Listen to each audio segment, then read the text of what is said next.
हा काय आहे? वर्तुळ. हे बघ रे, दाखव. हा काय आहे?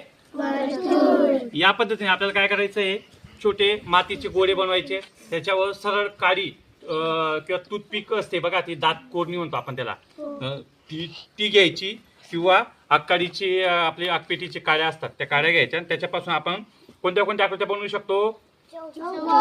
चौकोन बनवू शकतो, आयत बनवू शकतो, त्रिकोण बनवू शकतो, हा वर्तुळ. या पद्धतीने आपल्याला आता बाकीचे करायचे आहेत. हा, बंद कर.